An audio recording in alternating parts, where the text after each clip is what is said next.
Welcome to All Things Social Security. Enjoy your video. Hey, good morning, afternoon, or evening. I am sharing today with you something that happened today, and I just wanted to, I don't know if it could be a cautionary tale possibly, but here's what went down and my thoughts about it. Okay, so I have a client who in July received a letter, and I got CC'd on it. This had been like a year and a half or so, close to 2-year battle for Social Security disability. And we were on recon, and she got a letter that she has been found to be medically disabled under the medical rules, and they just have to do the non-medical review that we all talk about, and that it would be 15 to 30 days. So we were thrilled. And all right, so you have to have your patients and wait for them to do their non-medical review. Well, a month goes by, 6 weeks go by, and now we're at 2 months. So because I don't like to necessarily jump the gun, but I contacted that office, and I want to say it was Durham, North Carolina, and the I got through right away. So first thing, number one, was calling the field office. They promptly answered the phone. The person on the other end of the phone was a lovely lady, and she was very helpful. She wasn't familiar with the case, of course. She looked it up for me. We verified some information, yada, yada. And she looked up the case and could see that, yes, indeed, she sees that it is in non-medical review. And this is the part that was a little disturbing. They claim, some worker claims that they reached out to her to get her to, I guess they needed to speak with her to see if they needed to see her, to see if she needed a representative payee to handle her monies for her. I don't think she does, but not the point. She never got a phone call. I know that for a fact. I would stake my left arm on it, and I am left-handed.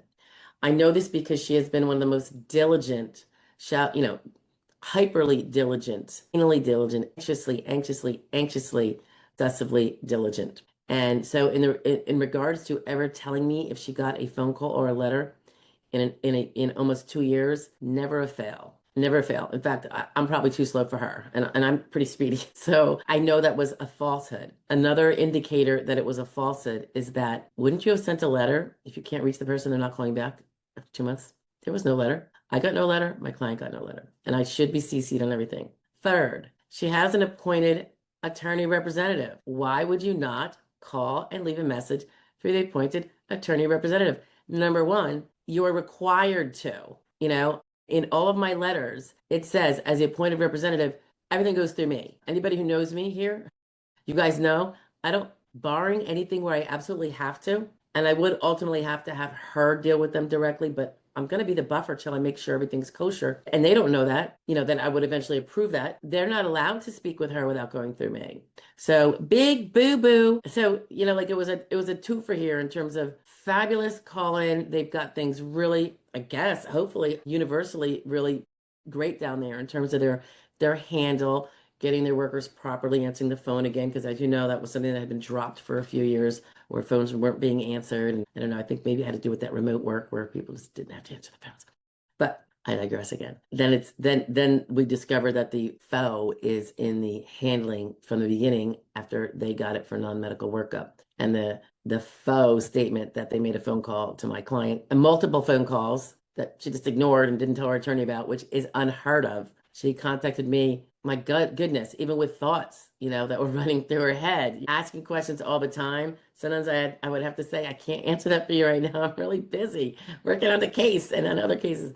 But anyway, if that happens to you and it goes, I would say be patient and allow the 15 to 30 days. They're going to say don't reach out until after the 30 days. I say it did say 15 to 30, so you could play dumb and call them after 15. But because what if it is a situation like we just had? As a professional, I try to work with them and not, the more we call when things are not necessarily delayed, the more we are slowing up their process because someone has to answer that call and be taken off other work. So as a professional in this, in this area, I get that. And I try to work with the system as much as possible to help it flow the way it should, particularly when they're in the midst of nationally getting all offices to be a little more professionally run and everything handling the way it should be with technology assisting in that regard. So I don't know, guys. I would probably make the phone call if I were you, if you're in medical review and it's been over, definitely over 30 days, possibly over 15. As a unrepresented person, perhaps over 15. If you're represented, I would speak to your representative first and use their guidance because sometimes we might be aware of something and be like, no, let that ride because I already spoke to them about something and they're just checking something or, whatever it could be. But, when you have a representative, you really should be going through them. If they disregard you, I suppose that means it's up to you. I don't know if that's does a disregard mean you should wing it on your own? I could definitely understand someone interpreting it that way if someone doesn't say them something to the contrary. So I'll leave that to you, but just know that it could be something hung up like that. And people say that they made a phone call and they didn't make a phone call, I suppose. I assume she reported it in the file that she left messages or whatever. And because the person that I was speaking to, who was completely innocent and not even involved, said, I see here it says that they reached out. I think she said multiple times and they haven't heard back from her. And incidentally, one of my triggers for looking into this was because I can go in and get a list of all of my cases on initial and recon now. This is something that the current administration put into effect in June. It is awesome. Everybody loves it.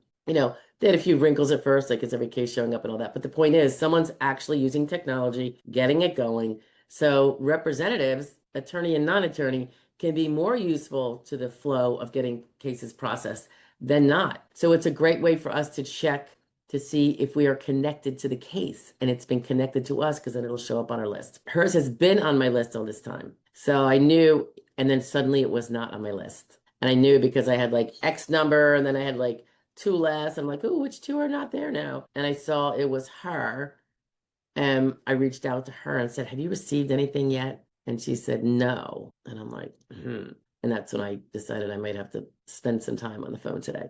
But it went very quickly. So it was a blessing. I would make phone calls to the SSA all the time if I thought that was going to be the case. So hopefully that's a continuing sign of good. I've seen a lot of these. I've had a lot of experiences lately with getting through quickly.